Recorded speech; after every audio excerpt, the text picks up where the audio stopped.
J'aimerais faire une lecture avec vous, et cette lecture se trouve dans l'Apocalypse,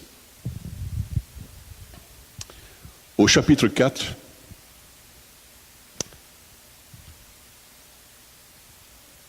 À partir du verset 1er. Après cela, je regardais, voici, une porte était ouverte dans le ciel, et la première voix que j'avais entendue comme le son d'une trompette, et qui me parlait, dit, « Monte ici, et je te ferai voir ce que doit arriver dans la suite. » Aussitôt, je fus ravi en esprit, et voici, il y avait un trône dans le ciel, et sur ce trône, quelqu'un était assis. Celui qui était assis avait l'aspect d'une pierre de jaspe et de sardoine.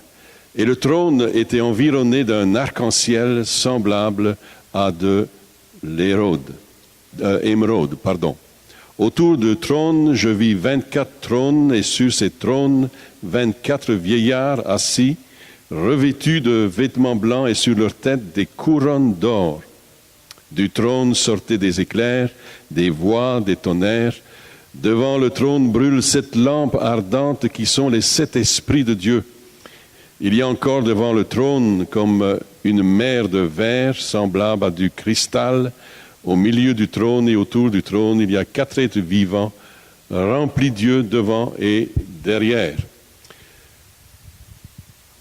Le premier être vivant est semblable à un lion. Le second était semblable à un veau, le troisième être vivant à la face d'un homme, et le quatrième être vivant est semblable à un aigle qui vole. Les 4 êtres vivants ont chacun 6 ailes, et ils sont remplis de Dieu, tout autour et au-dedans, et ils ne cessent de dire jour et nuit, « Saint, Saint, Saint est le Seigneur Dieu, le Tout-Puissant, qui était, qui est et qui vient. » Et quand les êtres vivants rendent gloire et honneur et action de grâce à celui qui est assis sur le trône, à celui qui vit au siècle des siècles, les 24 vieillards se prosternent devant celui qui est assis sur le trône et ils adorent celui qui vit au siècle des siècles. Et ils jettent leur couronne devant le trône en disant, « Tu es digne, notre Seigneur et notre Dieu, de recevoir la gloire et l'honneur et la puissance, car tu as créé toutes choses, et c'est par ta volonté qu'elles existent et qu'elles ont été créées. » 4e chapitre, donc, de l'Apocalypse. Merveilleux chapitre, j'imagine que vous avez lu déjà. Et lorsqu'on s'approche de ce 4e chapitre, eh bien, nous découvrons là des choses magnifiques. Des choses que personne, aucun homme ne pourra découvrir à moins qu'il ne soit reçu dans cet endroit. Nous voyons aujourd'hui les fusées qui montent, qui s'élèvent vers l'espace et qui découvrent au travers de lunettes, je dirais, grandioses, un télescope, et découvrent l'immensité de l'univers. Et plus ils s'élèvent, plus ils découvrent, n'est-ce pas? Et il y a tellement de choses à voir, ça c'est la création de Dieu. Et elle est magnifique cette création, non? Cette création parle du Créateur. Et quand on observe la création, nous voyons le Créateur.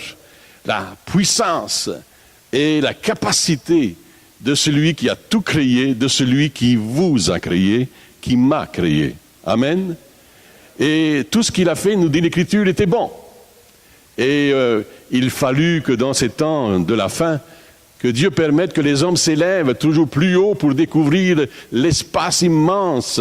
Il semble que l'univers est sans fin, n'est-ce pas? Si vous observez, il y a tellement aujourd'hui de toutes sortes de documentaires qui se passent à la télévision, et là on vous montre l'univers. Et vous remarquez que ça se répète pratiquement toutes les semaines où on vous fait découvrir l'univers. Sans le savoir, les hommes sont en train de parler du Créateur.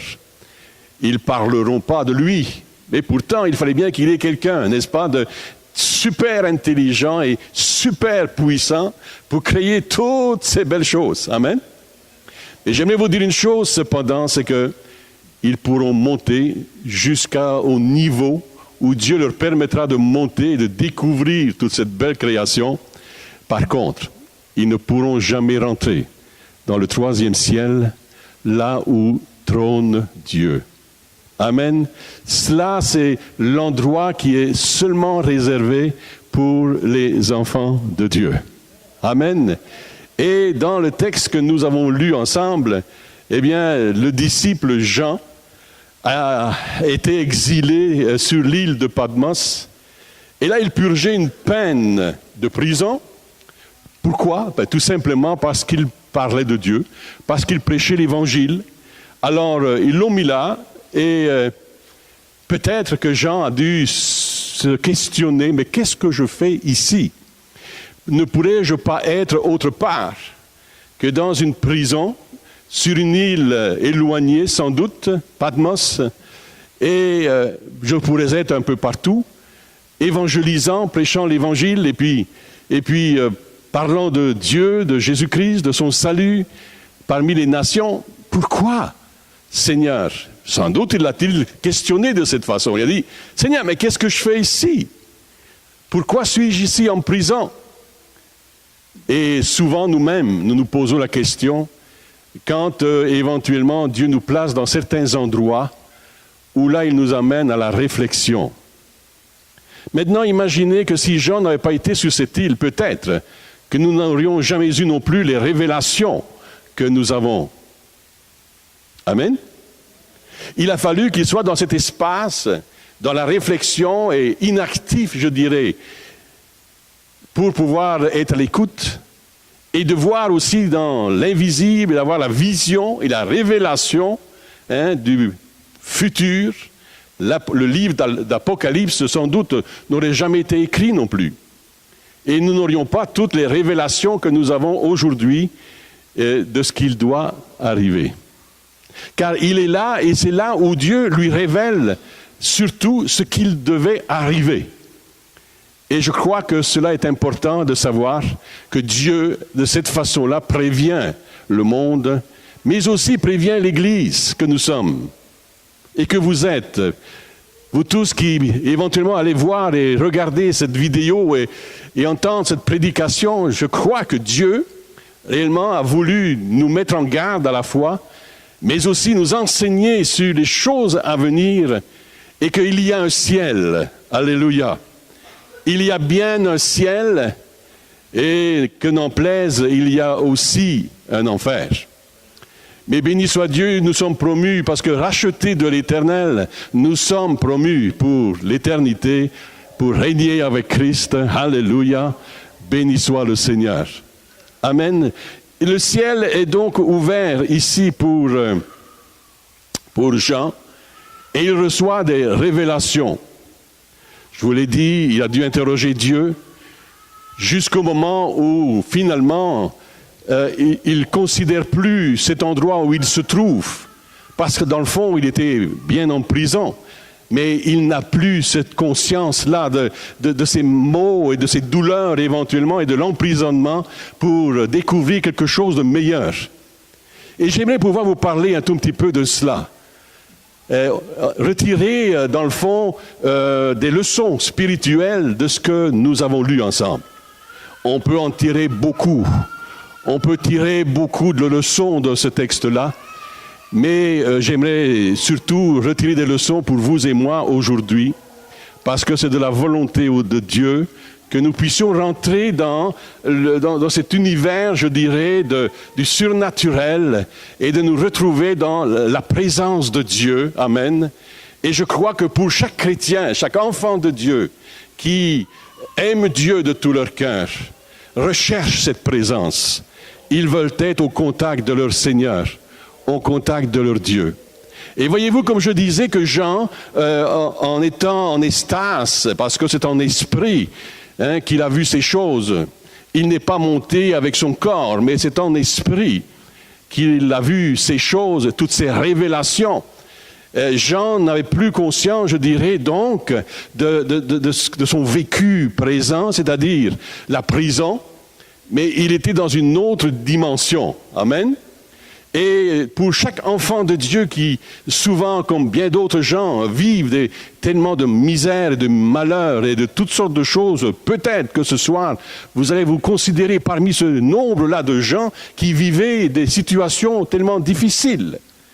Mais avez-vous remarqué que lorsqu'on arrive à rentrer dans la présence de Dieu et en communion avec Dieu, et de pouvoir monter ici, comme l'appel qui a été fait à Jean, monte ici, amen.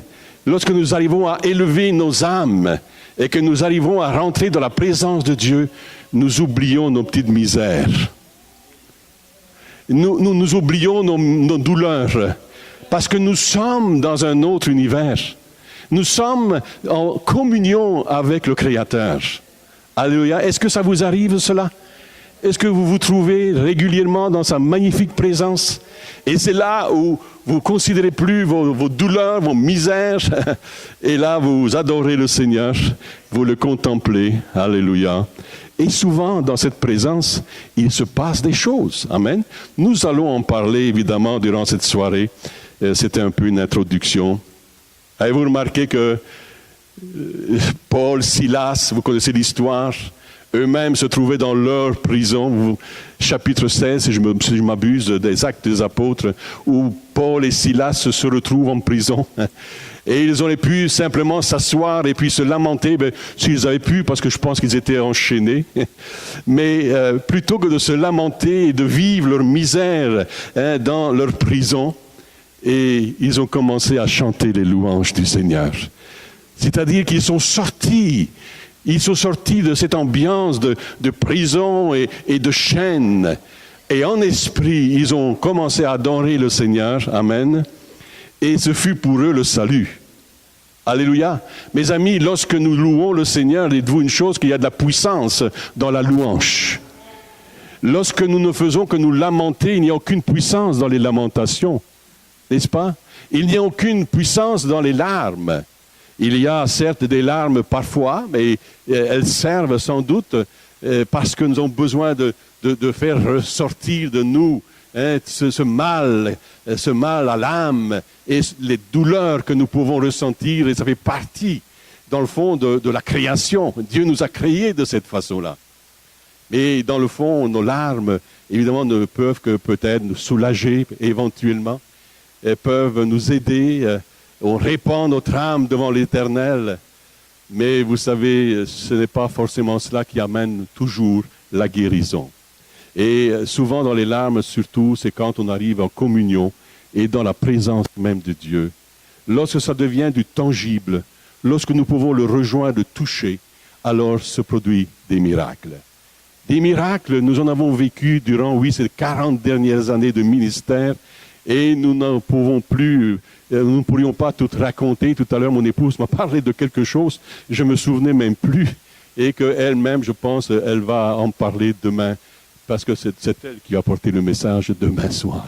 Alors, ne manquez pas ça, c'est un très bon message, et elle va en parler. Amen.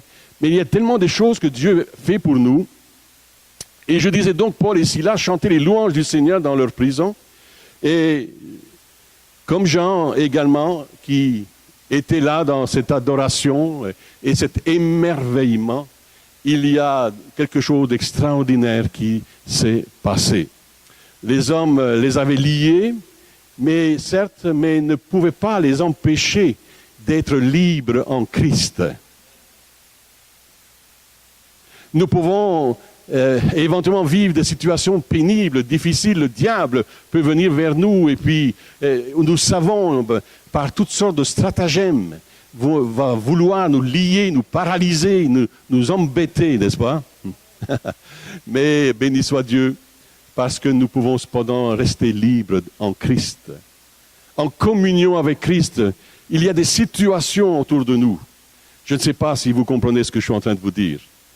Mais pour avoir vécu des situations tellement difficiles, il n'y avait qu'un seul recours, c'est réellement de crier vers le Seigneur et puis de rentrer en communion avec lui et de le laisser tout simplement agir. Et Dieu est celui qui répond à nos prières. Dieu est celui qui agit au-delà de ce que nous pensons, même demandons. Amen. Et c'est ainsi que Jean ne pouvait pas imaginer qu'il allait recevoir ces révélations. Paul et Silas ne pouvaient pas non plus imaginer que leur chaîne allait se briser dans leur prison, que les portes allaient s'ouvrir, amen, et que leur propre geôlier allait se convertir. Alléluia. Oh, alléluia. C'est extraordinaire, non? Dieu fait au-delà de ce que nous pouvons penser. Lorsque nous sommes en communion avec lui et que nous adorons le Seigneur, alors c'est là que se produisent les miracles. L'enfer tremble de peur lorsque le peuple de Dieu adore. Alléluia. Et ça lui donne des maux de tête, certainement, lorsque justement nous arrivons à louer le Seigneur dans les situations les plus pénibles. Amen. Il nous faut apprendre à continuer à louer et adorer le Seigneur, même lorsque nous sommes dans nos prisons. Chapitre 1, 2, 3 décrit l'Église sur terre. Quand vous lisez donc ces 3 chapitres, Jésus en parle, il parle de situations, de genres d'églises qui ont existé, et il donne des indications. Et ensuite, les chapitres 4 et 5, la scène se déplace de l'Église sur terre à l'Église dans le ciel. Alors vous regardez, vous lisez chapitre 4, verset 5, c'est cela. L'Église sur terre, et ensuite l'Église dans le ciel. Et là, ces chapitres ouvrent la salle du trône au ciel. Personne n'est autorisé de rentrer là, à moins qu'il ne soit invité. Tu ne peux que rentrer dans la salle du trône que sous invitation. Et c'est pourquoi ici, il y a une invitation qui est faite à Jean, et Dieu lui dit, viens ici, monte. Et parce qu'il a reçu l'invitation, bien, il a pu rentrer dans cet endroit. Sinon, personne ne peut pénétrer la salle du trône et de vivre ce qu'il a vécu, de voir ce qu'il a vu. Ça reste caché. Ce n'est qu'aux enfants de Dieu que ça peut être ouvert et accessible. Amen. Et il y a des gens qui, par vision, par révélation, voient effectivement le ciel et puis le trône et bien des choses, mais y pénétrer, c'est une autre histoire. Vous savez, on entend toutes ces histoires de personnes qui décèdent, surtout quand on parle des enfants de Dieu qui parcourent tout un chemin et puis se retrouvent près de la porte du ciel. Mais cette porte, vous ne pourrez jamais la franchir, à moins que ce soit sous appel de Dieu. Et c'est ainsi que beaucoup de gens vont revenir éventuellement, et on parlera donc d'une résurrection, hein, et on parlait peut-être de décès cliniques, mais là, tout à coup, Dieu dit non, tu retournes chez toi, tu retournes dans ta maison, parce que ce n'était pas le temps. Souvent, il y a un message qui est donné à la personne. Amen. Uh-huh. Vous allez entendre cela tout à l'heure. Personne ne peut rentrer que sous invitation. C'est une invitation royale. Tu rentres là et pas n'importe qui rentre là. Il n'y a qu'accès que pour les enfants de Dieu. Amen. Et pour d'autres, lorsque ce sera le temps du jugement, ce sera le trône, évidemment, du jugement, le trône, évidemment, où le monde entier sera jugé. Amen. Ça va être terrible, non? Ça va être tellement terrible. Quand je pense que certaines personnes n'y croient pas, et puis ils vont inventer n'importe quoi sans consulter la parole de Dieu, il va y avoir des surprises, non? Il va y avoir des surprises. Alors, je continue. C'est comme si Dieu a ouvert le rideau entre le ciel et la terre. Et il ouvre une porte au ciel pour Jean, pour entendre la voix de Dieu, de voir des choses que personne n'avait jamais vues avant. Quelle expérience, n'est-ce pas, extraordinaire? Quelle expérience elle a dû être pour Jean. Il passe, je l'ai dit déjà, d'une prison romaine à la liberté glorieuse du trône de Dieu. Moi, ça me fait frémir. Quel endroit magnifique. Quel endroit exaltant. Et tout œil le verront, n'est-ce pas, la Bible nous dit? Un jour, nous verrons cette gloire immense. Et en regardant cet événement, je me rappelle que Dieu ouvre toujours cette porte pour ceux qui se tourneront vers lui et écouteront sa voix. Dieu veut que nous puissions voir ce qu'il a en réserve pour ceux qui l'aiment. Mes amis, Dieu veut que vous puissiez bénéficier de toutes ces multitudes de bénédictions qu'il a en réserve pour vous. Il vous aime. Il veut aussi que nous voyions ce qui est en attente pour ceux qui le rejettent. La première chose que Jean entendit fut Dieu qui lui disait « Monte ici ». Si nous voulons un jour faire l'expérience de la gloire de Dieu dans nos vies, nous devons apprendre à nous approcher de Dieu et laisser les choses de ce monde en arrière. Dieu désire que nous nous attendions à lui. Dieu veut que nous nous élevions au-dessus, je dirais, de la maladie, au-dessus de la pauvreté, au-dessus du rejet, des injustices. Il veut que nous montions sur des ailes d'aigle pour monter à des endroits plus élevés en lui. Dieu veut que chaque pécheur lié par le péché soit libéré de leur chaîne de l'esclavage. Nous élever au-dessus de nos problèmes, nous élever au-dessus de nos difficultés. Éphésiens 2, verset 6 dit « Et il nous a ressuscités ensemble et il nous a fait asseoir ensemble dans les lieux célestes en Jésus-Christ. » Amen. Ce qui veut dire qu'il y a une position qui est là, qui est la nôtre en Jésus-Christ. Nous sommes déjà assis avec lui. Et si seulement nous pouvions comprendre, je pense qu'il y a bien des choses qui seraient évacuées. Il y a bien des expériences que nous ferions si nous connaissions vraiment, ou nous connaissions, notre position en Christ. Qui je suis. Apocalypse chapitre 4, verset 1, donc. Après cela, je regardais, voici une porte était ouverte dans le ciel. La première voix que j'avais entendue, comme le son d'une trompette, et qui me parlait dit, monte ici. Et je te ferai voir ce qui doit arriver dans la suite. Dieu a placé devant nous donc une porte ouverte qui nous permet de grimper au-dessus des choses banales. Il y a tellement de choses banales sur cette planète, non? Tellement de choses éphémères et des choses qui, vraiment, je dirais, n'ont pas leur sens pour nous, chrétiens. Et nous sommes tellement préoccupés par les choses banales de cette terre, n'est-ce pas? Il y a des choses bien plus importantes qui existent. Il y a tout le contenu céleste, il y a toutes les promesses de Dieu, le contenu magnifique, excellent, les bonnes choses de Dieu. Amen. Pourquoi ne pas laisser les choses souvent banales? Dernièrement, je priais avec quelqu'un et puis c'est sûr qu'il vivait un combat terrible. C'était dans l'esprit, puis c'était un combat spirituel. Amen. Et puis, évidemment, c'était des choses qui avaient à faire avec la terre. Et cet homme a eu besoin du secours d'en haut. Et alors que je l'avais au téléphone, j'ai pris autorité au nom de Jésus sur les puissances des ténèbres qui l'affaiblissaient et qui l'empêchaient de dormir. Le lendemain matin, il m'a appelé, il m'a dit « Pasteur, je dors. Pasteur, c'est parti, le combat, c'est terminé. J'ai la victoire. » Alléluia! Il y a des choses terre à terre, des choses trop banales. Je peux vous dire que ces choses-là nous font souffrir. Amen.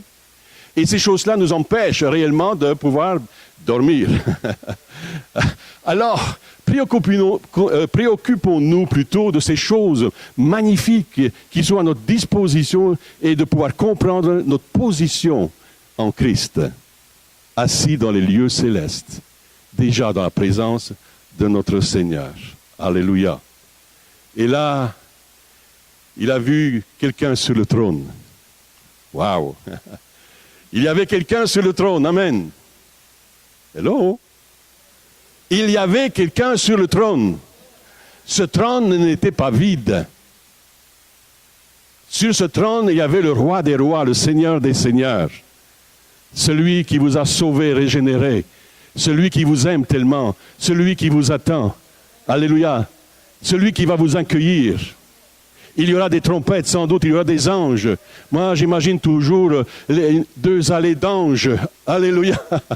Et puis des trompettes retentissantes. Jean Ruland qui va rentrer. Alléluia. Et le peuple de Dieu qui va rentrer. Wouh! Alléluia. Et je pense que j'ai le droit de laisser vaguer un peu mon imagination et de dire, oui, tout va être pavé d'or. Alléluia. Tout sera somptueux. Les draperies, tout sera fait d'une façon tip-top, à la façon de Dieu. Car c'est le Dieu de gloire. Et dans le ciel, tout est gloire. Tout est gloire. Alléluia. Est-ce que ça vous excite ce soir? Comprenons la promesse de Dieu si seulement nous ouvrions la porte de notre cœur pour ensuite regarder vers le ciel. Nous verrions que Jésus a ouvert toutes grandes les portes de la vie éternelle, nous donnant l'accès gratuit pour venir à lui à cause de Jésus-Christ, qui est le chemin, qui est la résurrection, qui est la vie. Alléluia. La porte est grande ouverte. Amen. Et ça ne nous coûte pas un sou.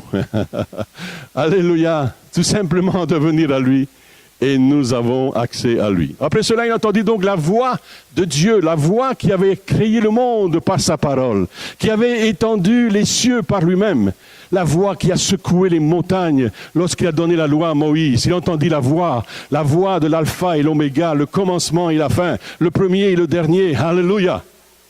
Ce n'était pas n'importe quelle voix. Ce n'était pas la voix d'un homme. C'était la voix du Créateur. Alléluia. Le Créateur de l'univers. Votre Créateur. Celui qui avait toujours proclamé être le seul et l'unique Dieu, n'en ayant pas d'autre.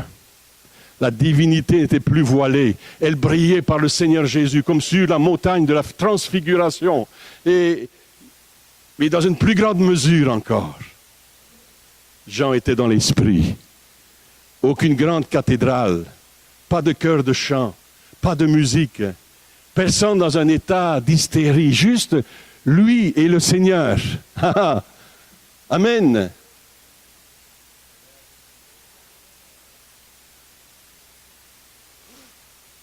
Je ne sais pas si vous êtes comme moi, là, mais ça m'excite.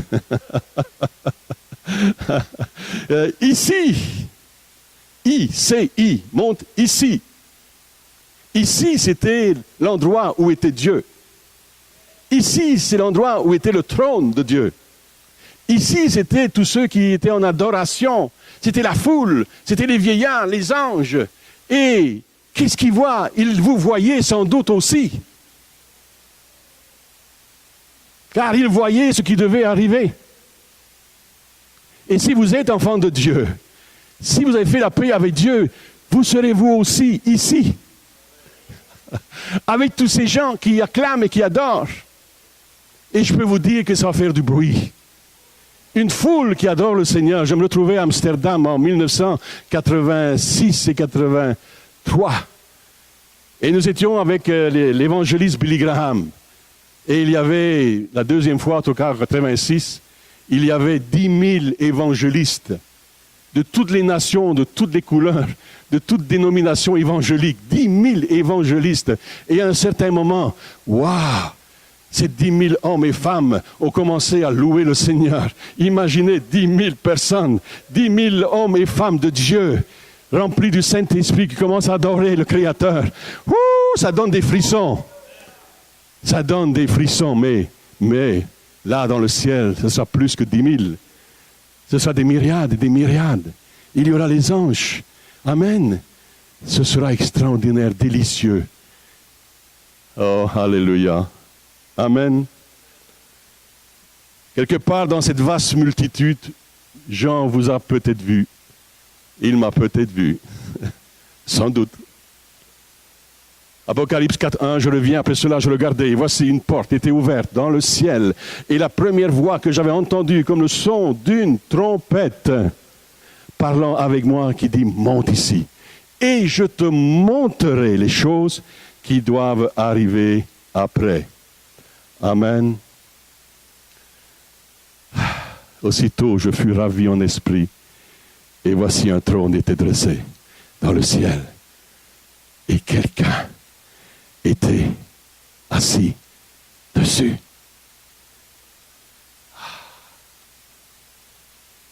Vous savez, il y a une place réservée pour nous dans le ciel. devant le trône. Et puis cette place, nous ne l'avons pas obtenue à cause de nos mérites, à cause de nos bonnes œuvres, ni à cause de nos performances. On veut tous performer, n'est-ce pas? Les pasteurs veulent performer. Les évangélistes veulent performer. On veut tous avoir des foules. Et on veut tous avoir du succès. Et si cela va avec le ministère, tant mieux. Amen. Sauf que il n'y a aucun mérite dans cela. Amen. Tout le mérite et la gloire revient à Jésus-Christ. Vous allez pouvoir faire n'importe quelle bonne œuvre sur cette terre et mener la meilleure vie possible. Vous pouvez exceller dans telle chose, performer dans tel et tel sport ou que sais-je encore. Mais mes amis, ce qui est important, c'est de pouvoir tout simplement savoir que c'est Christ qui a tout accompli et que votre salut n'est pas méritoire. Vous l'avez reçu en Jésus-Christ. Amen. Sauvé non pas par les œuvres, mais sauvé par la grâce. Amen. Tite chapitre 3, verset 5, il nous dit là, non pas par des œuvres de justice que nous aurions faites, mais selon sa miséricorde, il nous a sauvés par le baptême de la régénération et le renouvellement du Saint-Esprit. Nous avons été ainsi prédestinés à venir ici. Amen. Pour être conformes à l'image du Christ vivant et d'être éternellement devant le trône de Dieu avec lui. Romains chapitre 8, verset 29, car ceux qu'il a connus d'avance, il les a aussi prédestinés à être semblables à l'image de son Fils, afin qu'il soit le premier-né entre plusieurs frères. Amen. Nous avons ainsi été connus d'avance, avant toute éternité. Non pas que les uns sont prédestinés à l'enfer et les autres au paradis, car dans le fond, Christ est venu pour sauver tous les hommes, n'est-ce pas? Mais par la préscience de Dieu, Dieu sait qui sera sauvé. Eh oui, il sait tout. Qui sera avec lui? Il sait cela. Mais il donne l'occasion à tous les hommes. Il n'y a, nous dit, dans la Bible, Romains nous dit qu'il n'y a aucune excuse. Personne ne sera excusable devant le Seigneur, parce que tous auront reçu d'une façon ou d'une autre la révélation de Dieu et de Jésus-Christ. Amen. Ils sont donc inexcusables, nous dit Romains. Ayant vu, connu le Créateur au travers de toute sa création, finalement, ils se sont retirés. Au lieu de l'adorer, lui, le Créateur, ils ont adoré la créature. Amen. Ils ont adoré quoi? Les étoiles, le soleil, et toutes les idoles, les arbres, les fleurs, quoique tout ça c'est beau. Amen. Mais la Bible nous dit que ce n'est pas ces choses, ce n'est pas la création que nous devons adorer, mais le Créateur. Amen. Béni soit Dieu. Nous sommes prédestinés à manifester la présence du Dieu vivant dans notre vie quotidienne et à être une extension de sa personne et de sa présence, de son cœur également et de son caractère. Il y a une place en lui ici. Les choses de la terre pâlissent et perdent de leur importance.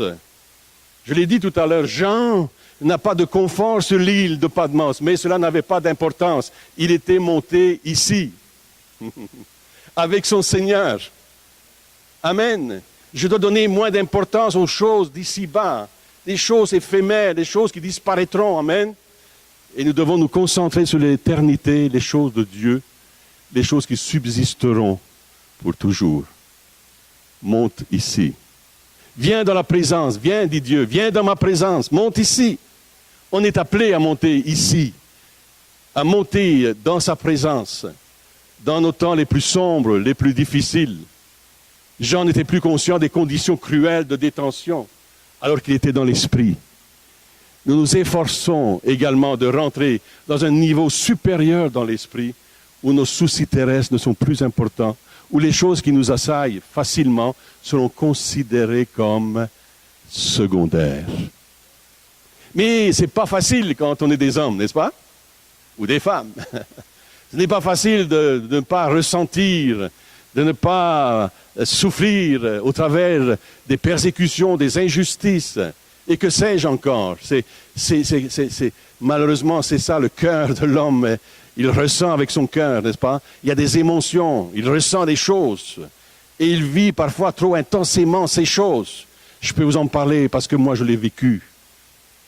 Amen. Demain, les hommes, attendez-vous à quelque chose de bon. Et téléphonez aux hommes, je veux vous parler de quelque chose d'important. Demain, les hommes, je vous parle comment penser vos cœurs. Amen. Vous devez soigner votre cœur. Non pas d'une façon athlétique, mais il y a d'autres façons, d'une façon spirituelle, où vous devez vous soigner, parce que j'ai dû me soigner moi aussi. Parce que ce cœur était affaibli, non pas le muscle, mais mes sentiments, mes émotions, tout ça, ça remuait tellement que, oh là là, ça m'a aussi empêché de dormir. Hello? Est-ce que vous êtes là ou bien je vous ai perdu quelque part? Amen. Les hommes, vous êtes là demain. Où sont les hommes? Oh, et la hâte à demain. Magnifique. Oh, béni soit Dieu. Amen. Montez à un niveau supérieur. Monte ici. Montez à un niveau supérieur. Être au-dessus des circonstances. Dominer sans être dominé. Amen. Le Seigneur nous encourage à dominer nos situations plutôt que d'être dominés, d'être en force. Par conséquent, nous ne travaillons pas pour les trésors de ce monde qui vont périr dans le feu ardent, mais nous travaillons pour les choses éternelles du royaume de Dieu. Je peux vous dire que j'ai passé, je dirais, des semaines à préparer ce message. Et il est pour vous. Amen. Matthieu chapitre 6, verset 25, c'est pourquoi je vous le dis, ne vous inquiétez pas pour votre vie, de ce que vous mangerez, de ce que vous boirez, ni de votre corps, de quoi vous serez vêtus. N'est-ce pas la vie plus que la nourriture, et le corps plus que le vêtement. Luc 12, 30, car toutes ces choses, ce sont les païens du monde qui les recherchent. Votre Père sait que vous en avez besoin. Frères et sœurs, je ne suis pas orgueilleux, prétentieux en vous disant que rarement j'ai prié pour notre nourriture ou pour notre vêtement ou quoi que ce soit. Parce que pour moi, c'était acquis. C'était quelque chose qui était acquis. Et pourtant, je peux vous dire que nous avons passé des temps difficiles, mon épouse et moi. Et que nous devions nous attendre à Dieu. Le frigidaire était vide à certaines périodes. Nous avons vécu des circonstances difficiles aussi. Mais béni soit Dieu. Dieu a pourvu à tous nos besoins avec gloire et richesse. Alléluia. C'était notre foi. Il avait dit, je prendrai soin de vous. Amen. Alléluia. Toi, recherche d'abord mon royaume et le reste sera donné par-dessus. Alors j'ai pris ces paroles et j'ai cru ces paroles. Alléluia. Amen. Et Dieu a fait ce qu'il avait à faire. N'est-ce pas écrit, n'est-ce pas? Cherchez premièrement le royaume de Dieu et sa justice. Et toutes ces choses vous seront données par surcroît, par-dessus. Amen. Cherche Dieu d'abord. Prends le temps avec ton Dieu. Consacre-toi à le chercher, à monter ici. Dans sa gloire, amen, dans sa présence en esprit. Et je peux vous garantir que le reste vient avec. Vous ne me croyez pas, on dirait, hein? Mais je vous dis que c'est vrai. Il connaît, mes amis. Il connaît ce dont vous avez besoin. Alléluia. Et il a promis de pourvoir. Si je cherche d'abord le royaume de Dieu, il connaît mes tentations, il connaît ma lassitude, il connaît la fragilité de ma chair et a pris des dispositions pour cela. Croyez-vous que vous êtes en bonne main? Croyez-vous que celui qui vous a changé, sauvé, régénéré, vous aime? Ou bien croyez-vous qu'il peut vous négliger? Croyez-vous qu'il peut vous oublier?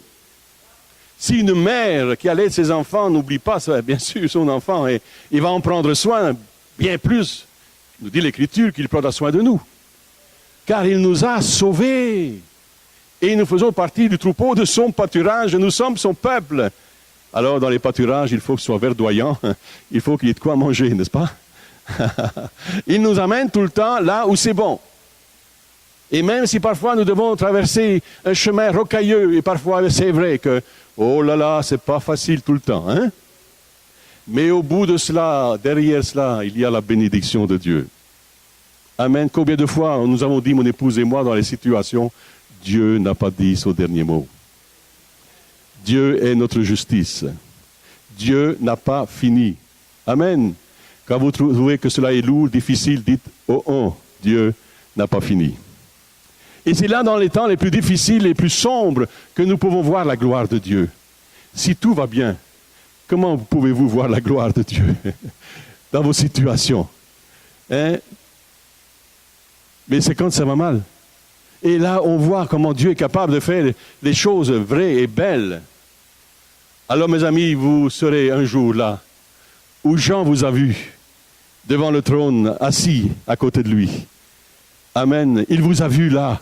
Si vous êtes enfant, si vous êtes fille de Dieu, fils de Dieu, vous êtes là. En esprit, vous êtes déjà là. Dans la présence, dans la pensée de Dieu, dans l'imaginaire de Dieu. Dieu vous voit déjà à côté de lui. Waouh! Est-ce que vous vous voyez parfois devant le trône de Dieu? Même plus assis à côté de lui, régnant avec lui, avec force et puissance et autorité sur les nations. Oh, alléluia! Il faut commencer à prendre autorité sur cette terre déjà. Dans le nom de Jésus. Amen. Amen. OK. 1 Jean chapitre 3, verset 2, bien-aimés, nous sommes maintenant enfants de Dieu et ce que nous serons n'a pas encore été manifesté. Mais nous savons que lorsque cela sera manifesté, nous serons semblables à lui parce que nous le verrons tel qu'il est. Alléluia. Oui, nous le verrons tel qu'il est. Et sans doute que nous allons être surpris de ce que nous allons voir. Parce que Jean n'a pas tous les mots, il ne trouve pas tous les mots pour pouvoir bien parler de ce qu'il voit. Il écrit et il dit les choses selon l'homme, avec les mots qu'il a. Vous comprenez? Mais je suis convaincu que c'était bien plus que ce qu'il a écrit et dit. C'était plus grand encore. C'est difficile de pouvoir parler de Dieu, n'est-ce pas? De parler de lui, de sa personne, de sa gloire, de sa puissance. Quand on voit l'univers, on se dit, mais il est bien plus grand qu'on ne pense, n'est-ce pas? Les hommes essayent d'expliquer d'une façon scientifique Dieu et la création. Ils ont tous bien une idée comment ça a pu se faire. Ils vont essayer de retourner à l'origine. Ils veulent aller sauter les origines. Et ils disent, voici, si on trouve ça, alors nous allons savoir d'où on vient. Là, ils espèrent trouver d'autres planètes où il y a des humains comme vous et moi. Il semble qu'ils ont trouvé une planète là. Et il semble que c'est vivable. Y a-t-il des hommes là-dessus? Je ne sais pas. Mais sans doute pas, puisque Dieu a placé l'homme sur la terre. On est d'accord? Oh là là. Alors, la théorie des martiens, je ne sais pas là, mais... Quelqu'un a essayé de me convaincre, il était dans l'assemblée chez nous, et puis il m'a pris à part dans le bureau. J'ai pris le temps de l'écouter. Il est venu avec ses livres. C'était une personne pourtant chrétienne et connaissait sa Bible. Et c'est cela qui est étonnant, voyez-vous. C'est ça qui est étonnant. Mais il était séduit par cette doctrine des extraterrestres. Et là, il m'a amené tous ces livres et puis ces vidéocassettes. Et il m'a déballé tout cela. Et puis là, je l'écoutais, je le regardais, je dis, écoute, mon gars, cette valeur, mais je ne crois pas à cette doctrine, je ne crois pas aux extraterrestres, je ne crois pas aux ovnis, je ne crois pas à tout ça. Il y a des signes, il y a des choses mystérieuses qui se passent aussi des fois, mais je ne crois pas à ce que tu me racontes. Et cet homme était hébété, il m'a dit, ah oui, je suis parti d'une église de Montréal, et puis le pasteur n'était pas d'accord non plus. Alors il a essayé de me convaincre. Et je sais que peut-être il y a des personnes qui vont écouter cette vidéo, qui vont dire, bah, pasteur, moi ça se fait que tu ne crois pas à ça. Eh bien non, je ne peux pas croire à cela parce que ce n'est pas vrai. C'est pas biblique, n'est-ce pas? Qu'ils aient vu des anges, peut-être, la lumière des anges traverser le ciel, ça oui, j'y crois. Amen. Qu'il y ait des démons qui se manifestent, ça oui aussi, j'y crois. Alors, il y a toutes sortes de manifestations, mais prenons garde de donner le sens à ce qu'ils voient, n'est-ce pas? Peut-on mettre un nom sur tout, de toute façon. Alors, notre prière fervente est que ton règne vienne, que ta volonté soit faite. Est-ce qu'on peut le dire ensemble? que ton règne vienne, que ta volonté soit faite, sur la terre comme au ciel. Que la volonté de Dieu se fasse sur cette terre. On attend son règne, oui, pas à la façon humaine. Quand Jésus est venu à Jérusalem, il est rentré, les hommes pensaient qu'il rentrerait, qu'il monterait sur le trône et qu'il gouvernerait. Mais son royaume n'était pas d'ici-bas. Amen, son royaume, eh bien, il est dans chaque cœur, dans chaque enfant de Dieu, qui ont fait la paix avec Dieu. Christ vous habite. Amen, son trône, c'est votre cœur. Il siège sur votre cœur. Amen. Est-ce qu'il est votre roi ce soir? L'avez-vous reçu comme votre Seigneur, comme roi? Est-ce qu'il règne sur le trône de votre cœur? Bonne question, n'est-ce pas? Que ton règne vienne, que ta volonté soit faite. Et nous pourrions rajouter, comme Jean lui-même l'a dit plus tard, viens bientôt, Seigneur Jésus. Alléluia. Viens bientôt, Seigneur Jésus. Jetons encore un coup d'œil dans le ciel, si vous voulez bien. Sur ce trône. Le mot-clé de ce chapitre 4, c'est trône. Il est utilisé 14 fois seulement dans ce chapitre. Il est utilisé 37 fois dans le livre de l'Apocalypse. Donc je pense que nous pouvons dire que c'est un mot très important. Et vous remarquerez que l'Apocalypse 4, verset 1, nous introduit surtout dans les choses qui doivent arriver après. Et qui nous est révélé au travers de cela. La voix dit, monte ici. C'est peut-être le cri qui est mentionné dans 1 Thessaloniciens, chapitre 4, verset 16, où il dit, car le Seigneur lui-même a un signal donné à la voix d'un archange et au son de la trompette de Dieu, descendra du ciel et les morts en Christ ressusciteront premièrement. On peut lier aussi cette expérience à cela. Un jour, nous allons entendre ces trompettes. Et les trompettes, c'est ce qui vous appelle au ciel, n'est-ce pas? C'est ce que la Bible nous dit. Je me souviens qu'on m'a raconté de cet homme qui était dans un restaurant. Et il était dans son restaurant et il travaillait avec ses casseroles. Et puis à un certain moment, il a entendu le son d'une trompette.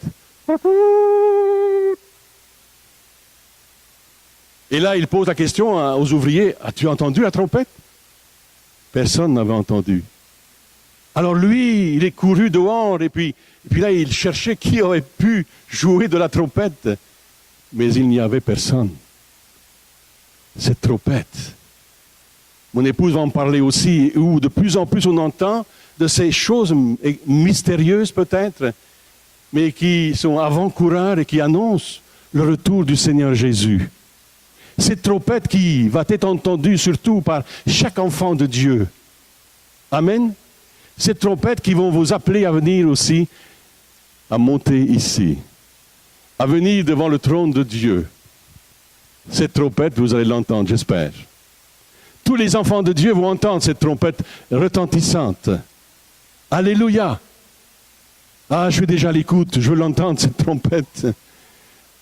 Je suis à l'affût d'entendre cette trompette. Elle va retentir dans l'univers. Et le peuple de Dieu sera appelé à monter. Amen. Gloire à Dieu. 1 Corinthiens 15, verset 52, parle de cela aussi en un instant, en un clin d'œil, à la dernière trompette. La trompette sonnera et les morts ressusciteront incorruptibles et nous serons changés. Amen. Ce 4e chapitre, 5e chapitre, ça décrit plutôt le trône, l'aspect de ce trône, de la personne qui est sur ce trône. Ce Dieu, le Dieu Père, au travers de Jésus-Christ, on ne sait trop peut-être, mais Christ est assis en tout cas à sa droite. Chose que l'on voit cependant, c'est la lumière, c'est éblouissant. Amen. Il dit, alors je fus ravi en esprit, voici il y avait un trône dans le ciel, et sur ce trône quelqu'un était assis. Quelqu'un. Est-ce qu'il y a le Père, le Fils à sa droite? Celui qui était assis, il est dit, avait l'aspect d'une pierre de jaspe et de sardoine. Et le trône était environné d'un arc-en-ciel semblable à de l'émeraude. Alors, si vous aimez les bijoux, vous allez en avoir. Vos yeux vont scintiller devant toute cette richesse. Et il y a aussi dans chapitre 4, verset 5, la mention du Saint-Esprit. Du trône sortent des éclairs, des voix et des tonnerres. Devant le trône brûlent 7 lampes ardentes qui sont les 7 esprits de Dieu. Il y a encore devant le trône comme une mer de verre semblable à du cristal. Au milieu du trône et autour du trône, il y a 4 êtres vivants remplis de Dieu devant et derrière, etc. Notons la comparaison de Dieu à des pierres précieuses, chose étonnante. L'apparition de celui qui est sur le trône est si glorieux et si majestueux qu'il est indescriptible. Aucun humain ne peut le décrire. Dieu est décrit en termes de lumière. N'est-il pas la lumière du monde? Amen. Lumière éblouissante, des joyaux, des bijoux les plus précieux connus aujourd'hui. Il est vu dans toute sa brillance et éclat éblouissant. Les bijoux choisis pour décrire Dieu proclament un message merveilleux. Ils étaient considérés comme les plus brillants des joyaux, les plus précieux souhaités sur terre. Ainsi Dieu est vu et décrit comme le plus brillant et précieux, un être de gloire et de splendeur indescriptible. Est-ce que ça vous donne l'eau à la bouche? Aimeriez-vous réellement monter ici, vous aussi? Voulez-vous voir cela? Wow! Le visage de Dieu resplendit comme une pierre de jaspe. La pierre visée était différente de la pierre de jaspe d'aujourd'hui. L'idée est que la pierre était une sorte de cristal translucide à travers lequel la lumière brillait. Il brillait si fort qu'il était d'apparence comme la lumière concentrée d'un laser. Cela représente la perfection de pénétration et la pureté de Dieu. Amen. La pierre de sardoine était une pierre rouge feu qui représente la justice de Dieu. L'arc-en-ciel qui entourait le trône ressemblait à l'émeraude. Il s'agit de la miséricorde de Dieu et la nouvelle alliance, de la grâce donnée à l'homme par Dieu. Amen. Je ne vais pas m'étendre beaucoup plus. Déjà, c'est pas mal. Amen. Ça nous donne l'eau à la bouche. Nous voulons être dans cette présence. Et puis ensuite, on parle des couronnes, des vieillards, les 24 vieillards, qui parlent sans doute des 12 patriarches et les 12 apôtres, les fondements. Vous regardez tout cela, vous dites, waouh! Amen. Et ensuite, les vieillards qui jettent leur couronne aux pieds du Seigneur Jésus. Toute la gloire lui revient. Il n'y a aucune gloire, même si nous allons être couronnés, c'est vrai. Et il y a une couronne différente pour chaque personne. Alléluia. Il y a même une couronne pour toi, pasteur. Il y a une couronne pour les pasteurs. Ça va être la dimension de la tête du pasteur Watch. Alléluia. Êtes-vous là? Êtes-vous heureux? Êtes-vous béni? Êtes-vous excité? Il y a une couronne pour Jean Ruland aussi. Il y a une couronne pour les évangélistes, il y a une couronne pour les pasteurs, il y a une couronne pour les missionnaires, il y a une couronne pour chaque croyant. Alléluia. Et pour tous ceux qui attendent l'avènement du Seigneur. Attendez-vous l'avènement du Seigneur? Ou bien ça vous inquiète? Ça vous questionne? C'est quoi? Je sais que pour beaucoup de gens, peut-être ici, peut-être pour 1 ou 2 personnes, vous n'avez jamais entendu parler de cela. Pourtant, c'est écrit.